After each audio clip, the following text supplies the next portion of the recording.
Good morning, everyone. It is Wednesday morning and it's 9:45 in the morning. I've just nipped on here because I've been looking at the telly, what's on this morning, what have you. But I was about to video and I see you can still see it. You know where I've been wiping my nose and then I go like that. I've wiped my false tan off, I look like Deputy Dog.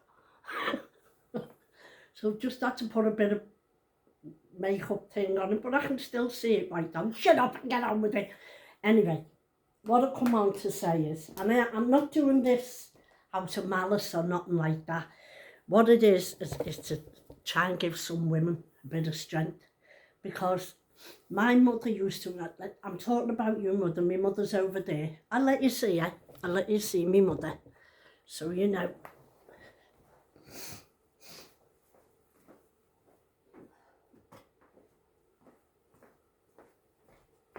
I'll just show you my mother. One of the best you could get, believe me. She went through a hard life, my mum. Oh, we'll get this, there you go. That was on my wedding day. That was taken in 1974, so that's my mum. She originally come from Ireland, but they came over on the boat when she was 5, and she was born in 1910. So she came over here in 1915, met my dad when she was 21 and got married. But anyway, getting back to the story, my mother always said, evil thinkers are evil doers. I'm not talking about every woman or every man like this, because I know I've been through it. You know, the accusations, partners in the past, husbands, what have you. Have you been with him? I used to sit in the pub with my head down and people would say, because everybody has always known me, because I've always got up singing in pubs all my life, and well, from when I was about 35, when I got the nerve to get up and sing, and can't get me off the stage now.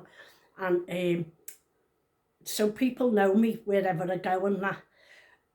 And naturally, I'd be sitting in the pub with a partner or well, and I'd sit there and someone say, "Are you Skell?" And I'd go, "Are you?"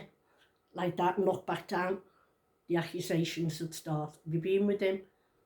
Is he one of you? How is he one of your school friends? And I'd go, and he lived by us. Oh, he lived by you. So I'd get all that. I'm talking about that, you know, and people I know, thousands, millions all over the world go through this. And my mum always said, evil thinkers are evil doers. It's them that's doing it, but they put the blame on you, don't they? And you don't realise at the time, you think, oh, he loves me. He's just jealous he's jealous of me. It shows he loves you. No jealousy, no love, is there? You know, it's what another saying people come out with, oh, if they're not jealous of you, they can't love you. Load of bullshit. If they loved you, they wouldn't do half the things they do. And another saying, what my mum used to come out with, no one knows what goes on behind closed doors. I feel a song coming on. Well, no one knows what goes on behind closed doors. And that's another true saying. And you don't know what goes on behind closed doors. Because I know, through experience again, people used to say, oh, he's a lovely fella. And I'm not talking about anyone in particular. I've had this with quite a few. Not that I've been around, like, let me get that straight. You know what I'm talking about. And I was a foster mother for 20 odd years. I've had 39 foster kids. So I've heard all kinds of stories and you know what's happened to them in the past and what have you. And getting back to what I'm saying, what was she saying? See, gone at me head again. That was my rewind button, by the way. I was saying, no one knows what goes on behind closed doors, because people say to you, oh, isn't your wife a lovely person? Isn't your husband always a lovely person? Hi. Another saying, what my mother used to say. Outside angel, inside devil. Meaning, everybody loved them outside the house, in the pub, wherever they were, in the shops. Oh, aren't they funny? Aren't they full of fun? Oh, I could laugh all day with them. Aren't they so funny? Go in, shut the door, beat the wife up, beat the kids up. We all know someone that's been through that. Well, I think you will, because I know quite a few, and I've been through it myself. I've been through it myself. But I've lived this long to tell the tale, and it's not nice. It's not nice at all. And I had it all. Oh yeah, lovely, what have you? And I'd think in my head, if only you fucking knew, if only you knew. And you wouldn't disrespect the name, you know, you carry on with, and you just smile back at them and go, nah. If you only knew then what I know now, what have you, I might have acted differently. But, as I say, I've lived to tell the tale. I'm getting back to evil thinkers, evil doers. I had partners that I was with at the time, and they were sneaking up the road going with someone else. Yes, I was absolutely mortified, ashamed, depressed, wanted to take my own life, which I did try once, because I was that embarrassed. But I learned from it. I learned from that. I thought, no fucking man will ever get me in that position again. Did I say the right word then? Position, is that it? I'm not very educated with words. But I thought, no one will ever rule me like that. I've sat in my house, I've wanted to visit my mother, and I've tapped my fingers and I've gone to say to my husband that I've gone, that I'm going to my mother's, going round to my mother's with the kids. And I don't know how many times I'd go like that.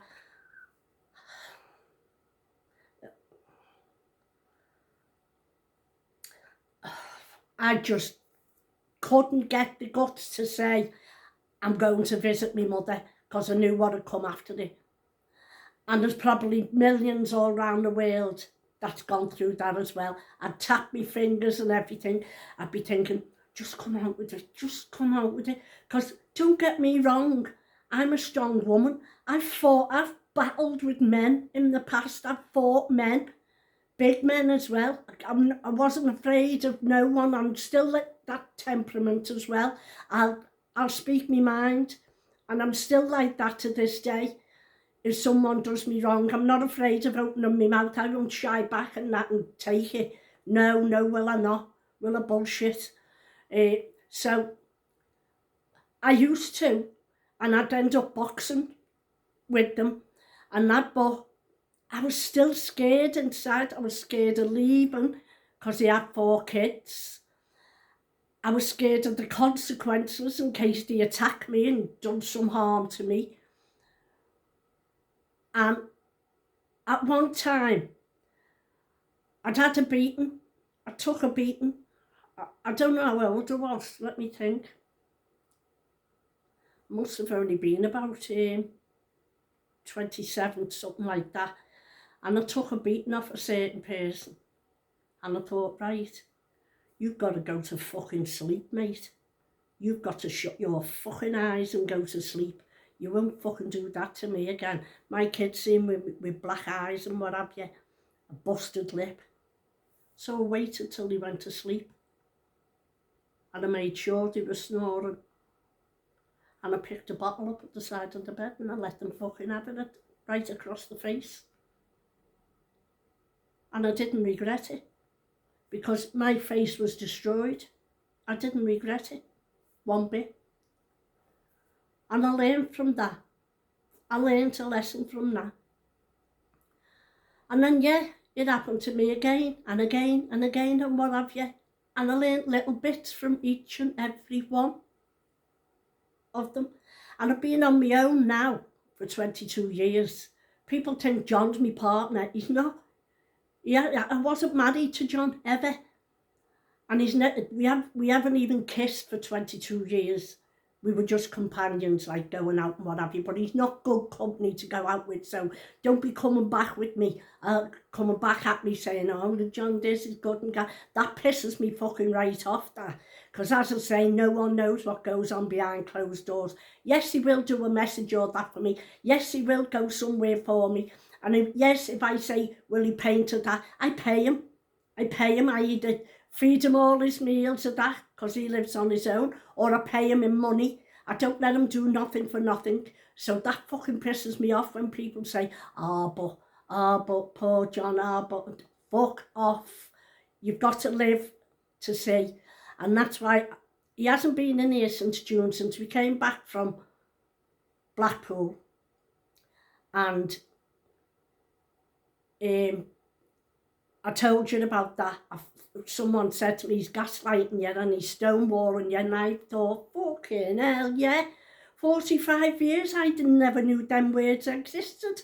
When I read about them, yeah, he was. And you're probably thinking, what's that? What's gaslighting? What's stonewalling? Google it. I had to, because someone said to me on my YouTube, he's stonewalling you, he's gaslighting you. What the fucking hell is that? And I'm not apologising for me swearing, because this is me, what I'm truly like. And when I read it, I thought, yeah. And I screenshot it and sent it to him, and I said, you've been fucking doing that to me for 45 years. No, when you'd have an argument, he'd never, ever, ever answer back, never. And his party piece was, because he can't get a word in edgeways, if I'd say to someone, you know, I said to him about he'd done something wrong, broke something or what have you, know, doesn't matter what, like one time, I had a lovely ornament in the corner and with a lamp on, and he knocked it and smashed it, and he just looks at you, and I'm fuming, and I'm going, oh my God, and I'm going, you broke the fucking thing, and he'd look at you, he wouldn't say, oh, sorry about that. And I'd be ranting and raving and that. He'd put a stone wall up and he'd go, no talk to you. So he'd walk out and I'd be left fucking fuming. I'd be left wanting to run down the street and punch his head in or what have you. I wouldn't, don't get me wrong, but as I say, that's what I felt like doing. But that's what the stonewalling was. He wouldn't answer back, he'd do one of these. He'd just stare at you. And I'd go, well, no answer to that. Go on, what? And he'd go, shake his head and walk out. Well, I fucking woke up to all this, haven't I? I've woke up to all this. And I thought, right, no one's doing that to me again neither. I haven't been out with him. And don't get me wrong, we paid for Blackpool, because he's 70. We paid for Blackpool, and I already lost money on my holiday for Benidorm, because I never went. And I don't want to lose this, so I'm just going to put up for the 5 days, because I don't want to lose the £500 and odd. I thought I'll put up with it, but that's it. As I say, and it's not only him, it's happened to me a few times with different partners, and I see the warning signs and I think, whoa. And people say to me, how come you've been on your own all them years, 20 odd years? Sure, I've had my offers, don't get me wrong, I've had my offers. I have been out with 1 or 2 for a drink of that, but certain things they've said in the night, and I've thought, ooh, warning bells, I've heard this before, and I may be doing wrong by doing that, but it's just certain mannerisms, or you know, like you'd sit there with them, you'd be having a good time of that, and you'd say hello to someone or something, and they'd look at you right away, and they'd go, oh, do you know him? Right away, me alarm bells would ring, and I'd think, and I'd go, yeah, I do, yeah, actually, is it a problem? And they go, no, but the alarm bells had already gone in my head. And I met a lovely fella years ago, and I really liked him. He was 12 years older than me. I really liked him. And he took me to Wales for a weekend. Nothing in it, just as friends. Took me to Wales, and I was happy with that. And the first night, we always had... I went 3 times to Wales for a weekend, Friday to Sunday. And the 3 times we had a fabulous time on the Friday. Fabulous. Danced the legs off ourselves and everything. Really good. He had a mobile home and really good on that. And it was brilliant. And I thought, oh, I'm falling in love here. I really thought it was. Then come the Saturday. And I'm not one, you've seen me when I've been coming home from town. You've seen me, I don't get rotten platic drunk. And if anything, when I'm drunk, I dance and sing with my eyes shut and my arms out. That's what I do. When people know when I'm bevy, because I just sit there singing my head off. I'm not an aggressive drinker. So come the Saturday, I'd have 2 vodkas and that. Now I have a vodka with a pint of lemonade. A pint of lemonade with 1 vodka in. And I'll make it last, you know what I mean? Because if I had it in them little glasses, I'd be out on the floor in an hour or 2. Because I like to drink it, but that's why I drowned it in lemonade and ice. And come the Saturday, you've had 2 vodkas now, Cathy, that's enough, don't have any more.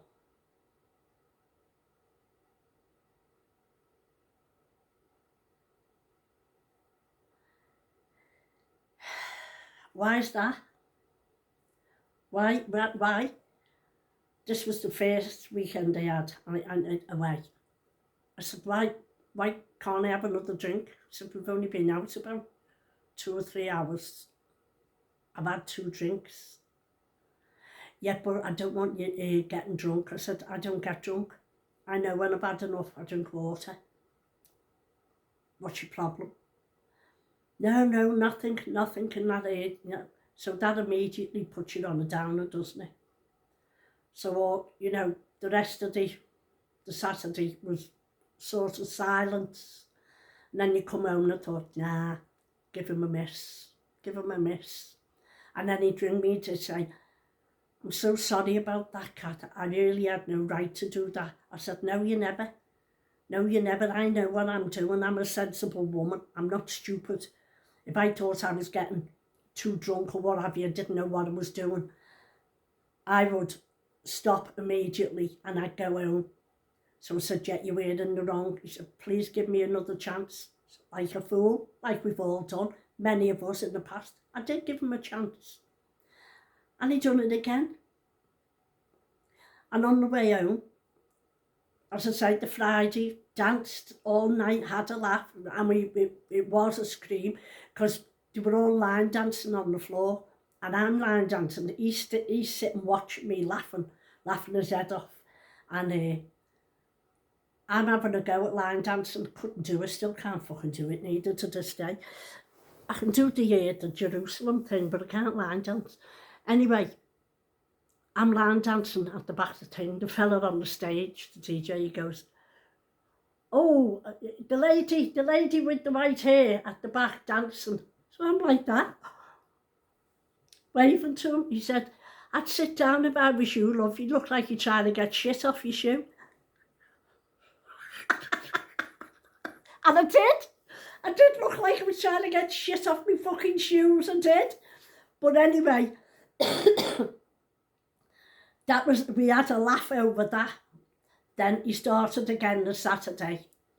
And I thought, I just put my drink down. I said, I'm going back to the van. I said, I'll watch the telly. So, and he came back and well, I didn't want you getting, and I thought, I know it all. I'll call him Jay. It wasn't John, but I'll call him Jay. So I said, no, I know it all, Jay. I've heard it all before. I know it's all right. Don't have to explain. Leave me. So he was actually crying to me, saying to me, please give me another chance. I'm a fool. And I thought, yeah, you are a fool and you're not ruling me. And like a fool again. I fell for the tears. This is years ago, before I got my head screwed on right. And I thought, no, you're not doing it to me. But I did. You know, I let him talk me round again. And then he started saying, don't wear the clothes you had last time or the time before. People have seen them on you. What? So you're telling me what to wear now? Don't tell me how to dress. If anyone knows how to dress, it's me. And I'm my own boss. So don't even go there telling me what to wear and not what to wear. And we've all had that. 1, 2 million of us have had that of them as well. Don't wear this, don't wear that. I've seen it. He didn't mean that it didn't look nice on me. He meant he wants you to wear different clothes every time you go and that, which he did, yeah. And he was always a very, very smart dresser. Always suit, shirt and tie. I like a man with a suit, shirt and tie on. And always a very smart dresser. But I thought, don't tell me what to fucking put on. I'll wear what I want to wear and what style I like, not what you think might look nice on me. So that was another. So after that third time, that was it. That was it. I thought, no. 3 chances. And he cried all the way home, driving home again. He did, you know, I should have did this and that. And I was just looking out the window and I thought, fucking carry on, because I'm not interested, mate. You blew your chances. That's it. No, you blew it.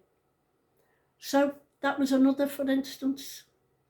So as I say, that was sort of behind closed doors of a caravan.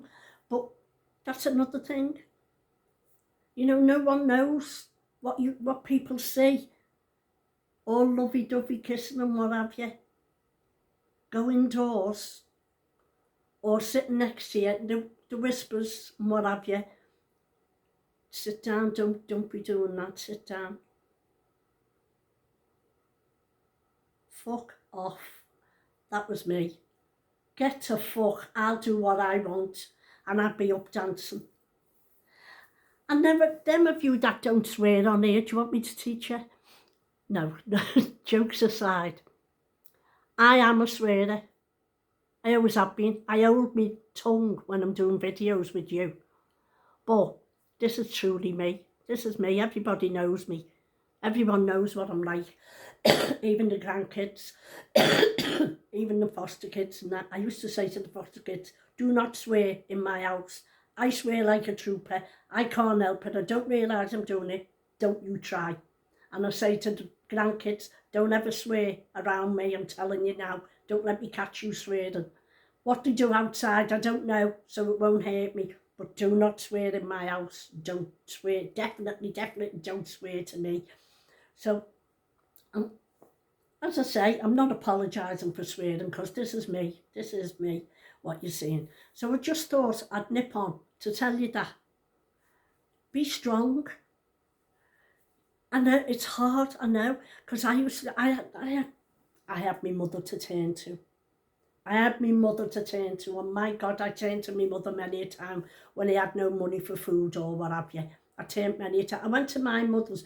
I left home when I was 25. I slept in my mum's bed till I was 25 with my son at the side of the bed in the cot. And when I got my first house and that, the week before I had my son, I won £72 in 1967 in a bingo, and that was a lot of money. And I was always thrifty, so bought everything for my own, pots, pans, mops, buckets, carpets, 3-piece suites, everything. I bought out of sales, out of the likes of eBay now, but there was no eBay then.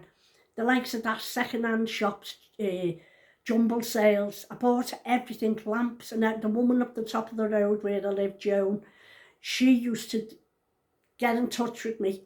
We didn't have phones, or did we? Can't even remember. Yeah, I did have a phone, yeah, when I was in my first house. I did have a house phone. And she'd ring me up and say, Cathy, I've got a beautiful table lamp here that I think you'll like. And she knew what type I'd like, and I'd buy it for coppers. So my mum's back bedroom was full of furniture ready for me to move out. And I got offered, in the road I live in now, I got offered this, my first offer, which I never took. It was down the bottom of my road. And in fact, my niece lives next door but one to it now. But I never took that one. Then I took the one round the corner. From that road, I took the one round the corner. And I lived there for 10 years. Then I moved up to another part of Heighton, up by Knowsley Way. And I felt like a fish out of water. I wasn't near my mum or nothing, and I just couldn't settle at all. But as I say, I went to my mother's every single day from when I left home at 25 till she died when I was 39. Unless I was in hospital having the kids, I went there. You know what? If I was home, I went every day to my mother's. 2 kids on the top of the pram, 2 underneath the pram. I'd have, and I pushed them to my mum's, and I'd have me tea and my mum. My mum would always do soup or scouse, something to feed us all. She'd always do it. And was I grateful for that? Was I grateful? Because many a time I never had a penny to. I used to sit on my sewing machine. I used to sit on my sewing machine, and the kids in the road who played with my own kids. There was 2 twins, little girls, Catherine and Jane. You might be looking at this now, Catherine and Jane, you know who you are. The mum and dad was a friend of mine, and I'd measured them. They'd be playing and I'd have measured it, you know them little dress with the gathering here, the sundresses. It's only like a square you made, but you had the shading cotton and done the lines where it gathered it, and you sewed it up the back. Fit perfect. I'd made 2 identical because she dressed them identically. So I'd take them over and I'd say, "Hiya, Kat.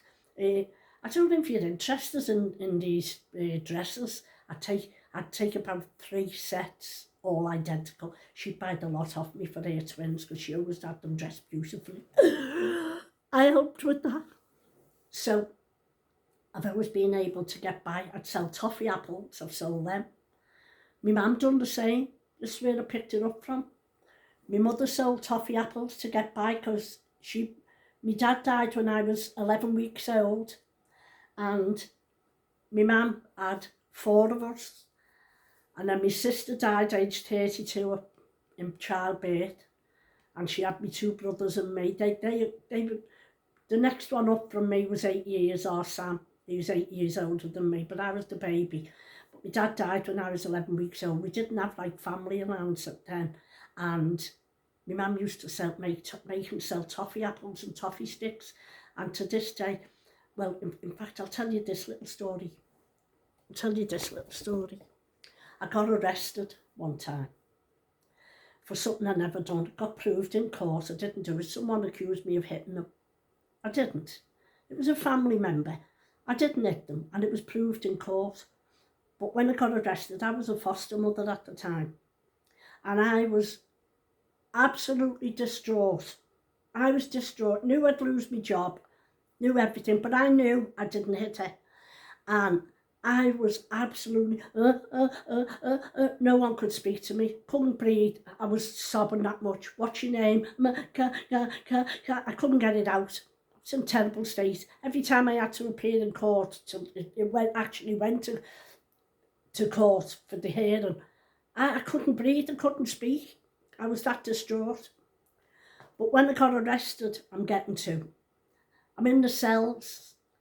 I'd never been in a cell in my life, never been in trouble. And I thought, all kinds going through my head, all kinds. Lose my job, am I going to manage with the kids, blah, blah, blah. All kinds just whizzing through my head, going round. Is my kids going to get put in care? Are they going to say, I'd abused my kids if they're saying I've hit this child, and I hadn't. She was 14. I knew I hadn't. And what happened was she was fighting with one of my grandkids, and I separated them. That's the truth, hand on my heart. I'd separated them, but she told her mother I did, but I didn't. And it was proven. So what I'm getting back to, I gets in the cells, and the charge sergeant calls you up and what have you, and he says name. So I'm giving him my name as best I could, and he said, why are you telling me your name's that and she's telling me your name's that? And I'm trying to say to him, because I'm her auntie and that's what she knows me as.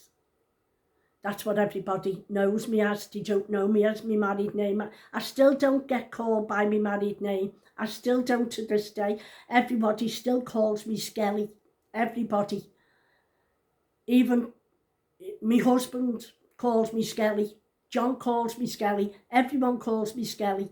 And I'm just used to it. And if I walk along the street and someone says, "Are you Cat?" I carry on walking. I don't think they mean me. It's only really my own family that say Cat or Catherine.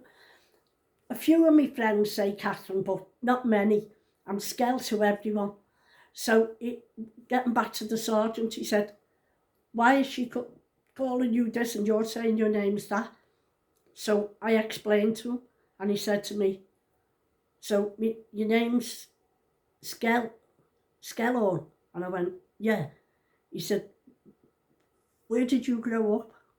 I said, well, where I was born was round Heighton Page Moss. And he said, ah. He said, did your mother sell toffee apples? Well, I just went to fucking pieces there and then. I looked at him and I knew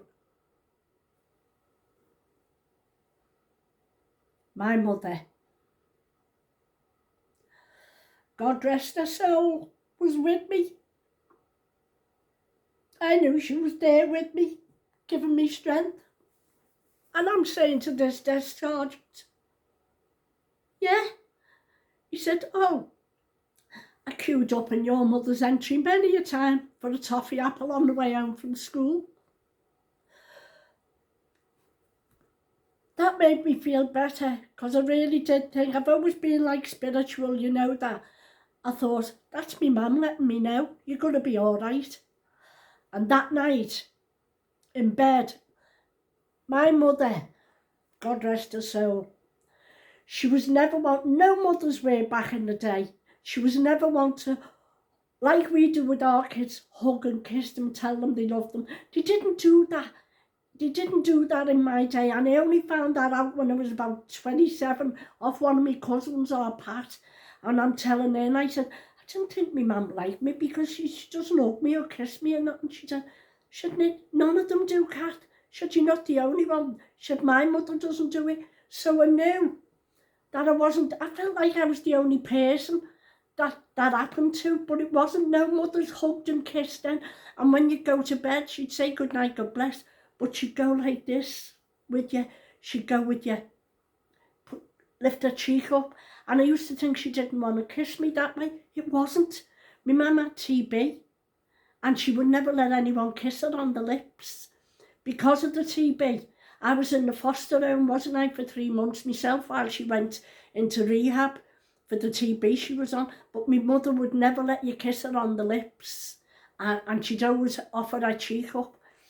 So there and then in that police station, I knew my mother was with us. And that night, I'm getting back to you, I'm in bed and I had my back to the door.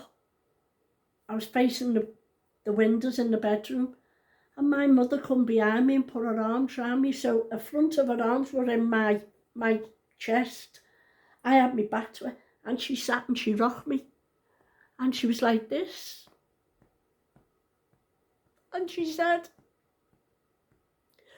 stop crying, you're going to be all right. Stop crying, you're going to be all right. That's all she kept saying. And I knew I would be all right, because I knew I hadn't done nothing. But I'm going to find my Yankee now. Oh, I'll have to get back to when I was a kid.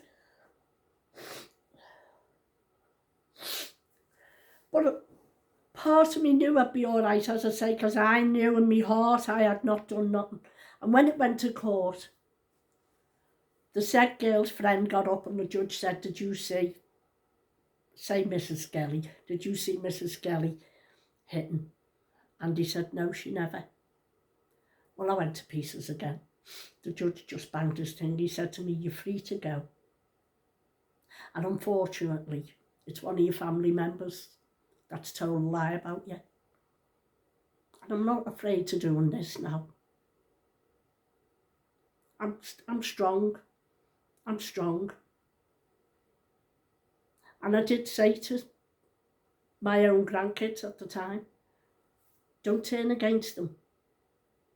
Don't turn against them, they're your family. And to this day, they still all drink together and go out together. I don't talk to the said person, but everyone knows who it is. I don't talk to them, but my grandkids do, and my kids do. But I always said to them, because that was my sister's grandchild, I always said to them, no, they're still your family. But we've all got someone like that, haven't we, in family or what have you. So I just thought I'd tell you that as well, because I know you like me stories. And I've been told many a time to write a book. I did start writing when I got to about 90 pages. It was only from when I was 14 till I was 16. I've done about 90 odd pages. Got up to all kinds of me when I was a kid. Nothing bad. I'll tell you, for instance, what I got up to. I used to go to a park, and back then the bread man used to deliver the bread, didn't he? So when the loaf was finished, it was wrapped in wax paper years ago, wasn't it? So I'd take the Mother's Pride, I think it was called. I'd take the wax paper to the park and I'd put it on my bum and I'd slide down the slide, and knowing full well the next person down would go on their ass, because they go whoa like a rocket down that slide. So I did used to get up to things like that. And another time we went by this farm and my mates, there was pigs on the thing, and I'm pushing my mate into the pigs. She's climbing up the fence and I'm pushing her into the pigs. And the farmer come out and he said to me, get off me land. Do you know these are man-eating pigs? I don't know what, flesh-eating pigs or something like that. Well, we were screaming, laughing. We thought it was hysterical. It wasn't. Looking back now, it wasn't. And she never got over the fence so quick in all her life. It was like fucking magic, bouncing over the thing. So we have been up to little things like that. And people do say to me, oh, Cathy, you should write a bloody book, the things you've been up to. I can't spell properly for the start. Hence, I don't like this bloody, what's it called, predictive text on there. Because I told you one time, when I first started doing things, videos and that, and I joined TikTok. Well, I never joined it. Oh, Connie joined me about 4 years ago now. Connie joined it, and I said to her, what's this TikTok thing you put on me tablet? She said, oh, Nan, you love it because you know everything. You know all handy tips and you know how to cook and everything. She said, you love it. So anyway, I'm looking through it, and there was this lovely funeral. And I thought, oh, and I know, a lovely funeral. How can you get a lovely funeral? Well, this was. It was a black person that died, but they were all dancing and singing and jolly with the coffin and brass band and everything. And I thought, oh God, isn't that lovely? I'm going to tell them that's lovely. And his name was Cedric. And I thought, I'm going to tell the people, you know, just leave a little comment underneath, because I didn't used to comment or nothing then. I still don't half the time. I do to all of yous, like when I can, when I'm feeling all right. And I thought I'd leave a little comment and say to them what a beautiful send-off you've gave your husband, your dad, your granddad. And I left it at that, didn't I? Till someone else, about 2 hours later, commented on it. So I went back to see what they'd wrote.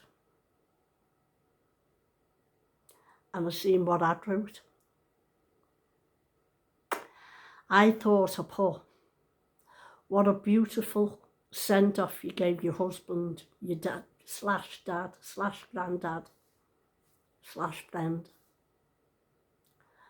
I'm sure Cedric would have been so happy. What did the fucking predictive text do? I'm sure your husband / dad / granddad / friend. Septic would have been so happy. Fucking septic, it put, not Cedric. OMG, I was mortified, and it had been on about 3 or 4 hours by the time I seen that. So God knows what the family thought. But it's funny now though, isn't it? It is funny now. I'm going to get off now anyway. So I just thought I'd nip on and tell you that. There was something else, but I can't think of it. Never mind. Leave it for another day. Well, thank you for watching. I do appreciate it all. Watching me. I've only washed my hair and blowed it today. Just left it. Oh, look at that. White. Yeah. Because I'm doing that all the time. No, I haven't got habits. No, I'm not on the okey cokey. It's just me cold. What you can hear it in me. No, can't you? And on my chest. I'm going to walk up the chemist today and see can I get something for, to clear mucus.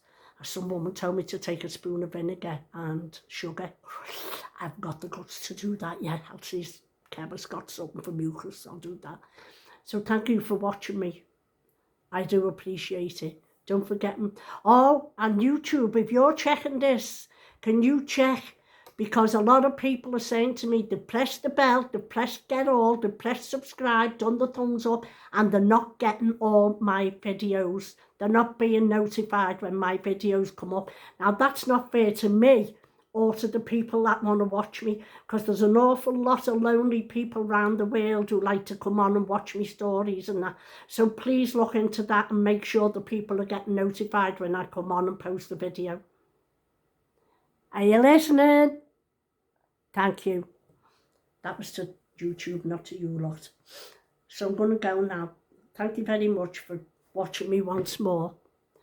Bye for now. I love you all. Did you catch that? Did you get it? Yes, you can. Can you kick it? Oh, yes, you can. Get off. Okay. Bye for now. I love you.